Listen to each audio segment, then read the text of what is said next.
అందరికి నమస్తే. మనతో AICC national coordinator, OBC department, Karnataka state incharge Nandimandalam Venugopal గారున్నారు.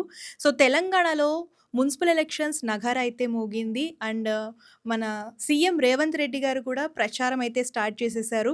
సో, కాంగ్రెస్ ప్రభుత్వం ఈ మున్సిపల్ ఎలక్షన్స్‌కి ఎట్లా సిద్ధమైంది? దీని గురించి సార్‌ని అడిగి తెలుసుకుందాం. నమస్తే సార్. నమస్కారం. ప్రేక్షకులకి నమస్కారం. ఈరోజు మీరు గమనిస్తే పంచాయతీ ఎలక్షన్స్‌లో ఎలాంటి విజయం సాధించామో దానికంటే రెట్టింపు ఉత్సాహంతో మేము అన్ని అద్భుతమైన విజయాలను సాధించగలుగుతాం. మీరు చూస్తూనే ఉండండి. తొందరలో ఎలక్షన్స్ రాబోతున్నాయి. ఎలక్షన్స్ కౌంటింగ్ కూడా అవుతుంది. ఆ రోజు మళ్ళీ కలుసుకుందాం.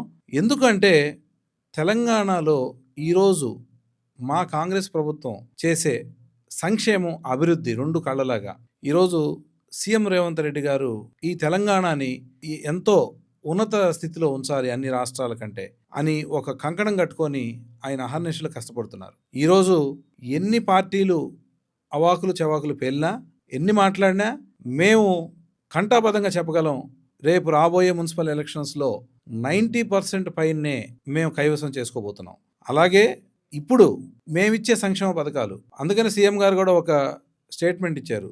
సన్న బియ్యం తీసుకొని తినే ప్రతి ఒక్కరూ కాంగ్రెస్ ప్రభుత్వానికి ఓటు వేయాలి అని.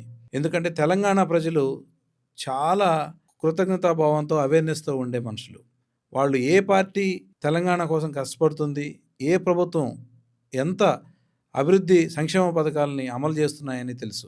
మీకు రుణమాఫీ కావచ్చు, ఉచిత బస్సు కావచ్చు, మొన్న మేడారం జాతర చూసారా? కనీ విని ఎరుగని రీతిలో ఈ ప్రభుత్వం జరిపించింది. అటు సీఎం గారి ఆధ్వర్యం, రేవంత్ అన్న ఆధ్వర్యంలో మంత్రులు, ఎమ్మెల్యేలు, కార్యకర్తలు అందరూ కూడాను ఈ సంక్షేమం కోసం, ఈ తెలంగాణలో ప్రజలు అభ్యున్నతి కోసం అహర్నిశలు కష్టపడుతున్నారు.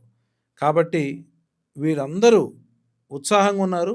ఎలక్షన్ రోజు కాంగ్రెస్కి ఓటేసి అద్భుతమైన విజయాన్ని సాధిస్తారు. మీరే చూస్తూ ఉన్నారు. Thank you sir.